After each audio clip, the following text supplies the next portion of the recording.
Hello everyone, welcome to our channel শ্রেষ্ঠ রান্নাঘরে আমি স্মৃতি। তবে আজ মা নয়, আজ ভয়েস দিচ্ছি আমি, কারণ কিছু সমস্যার কারণে মা ভয়েস দিতে পারছে না। তো আজ আমরা বানাবো মিষ্টি সিরিজ থ্রিতে আমরা কি বানাচ্ছি, আমরা বানাবো রসমালাই। এখানে সবার প্রথমে 1 কেজি গরুর দুধকে ভালো করে জাল দিয়ে নিয়েছি। এর মধ্যে দিয়ে দিলাম পাতিলেবুর রস, আর একটু জাল দিয়ে নিলেই রেডি হয়ে যাবে আমাদের ছানা। এই দেখো ছানা কেটে এসছে। এবারে আমরা ছানাটা জল ঝরিয়ে নেব। এই বড় ছাঁকনিটা করে জল ঝরালে খুব সুবিধা হয়, সেজন্য আমরা এটা ব্যবহার করেছি।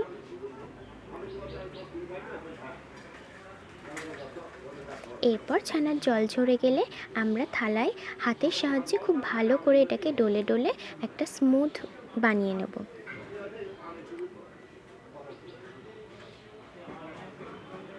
যতক্ষণ না ছানাটা স্মুথ হয়ে আসছে ততক্ষণ আমরা এইভাবে হাত দিয়ে ডলে ডলে জিনিসটাকে স্মুথ করব। দেখো অনেকটা হয়ে এসেছে।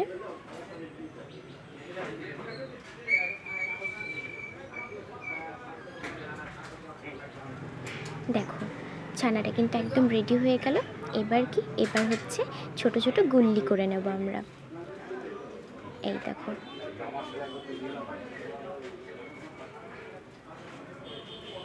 এভাবে আমরা অনেকগুলো ছোট ছোট গুল্লি করে নেব।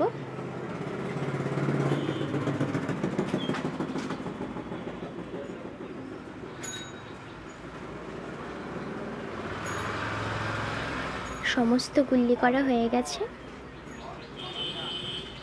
এই দেখো এবার কড়াইয়ের মধ্যে দিয়ে দেব কিছু পরিমাণ চিনি, জল দিয়ে এটাকে ফুটিয়ে নেব।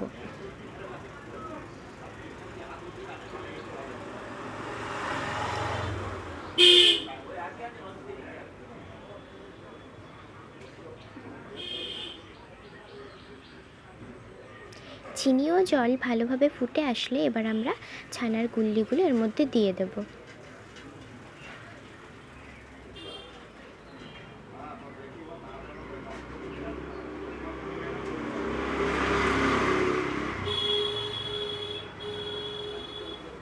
কিছুক্ষণ পরে এগুলো আকার চেঞ্জ হয়ে যাবে। এই দেখো কত সুন্দর ফুলে গেছে না? আমরা যদি এর থেকে ছোট সাইজও করতাম তাহলেও মনে হয় পারফেক্ট লাগতো। এবার তো মালাই বানাতে হবে, তাই না? চলো আমুলের দুধ নিয়ে নিচ্ছি এখানে। মালাই বানানোর ক্ষেত্রে তোমরা এই আমুলের দুধটাই ব্যবহার করার চেষ্টা করবে, এটাতে খুব ভালো হয়। অনেকটা জাল দেওয়ার পর দিয়ে দিলাম একটু এলাচ। এবারে ছানার গুল্লিগুলোকে রস চিপে আমরা মালাইয়ের মধ্যে দিয়ে দিচ্ছি।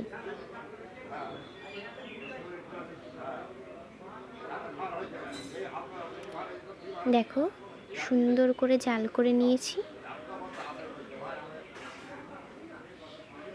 কত সুন্দর ঘন হয়ে এসেছে না?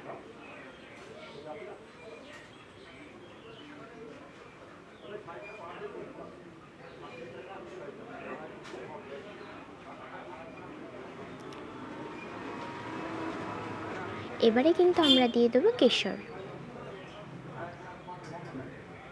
কেশরের জন্য একটা আলাদা রকমের রং চলে আসবে।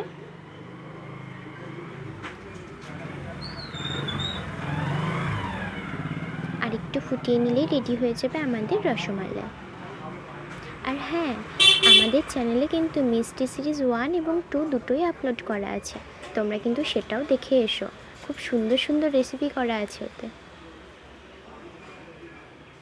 তো এই হলো আমাদের রসমালাই একদম রেডি।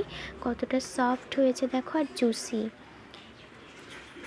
কিছু কিছু রসমালাই কিন্তু এমন হয় ভিতরে কিন্তু রসটা ঠিকভাবে যায় না, কিন্তু আমাদের রসমালাইটা দেখো পুরো সফট হয়েছে, ভিতরে রস গেছে, রস মানে মালাই। তো আমাদের এই রসমালাই রেসিপি তোমাদের কেমন লাগলো অবশ্যই কমেন্টে জানিও। দেখা হবে নতুন কোনো ভিডিওতে।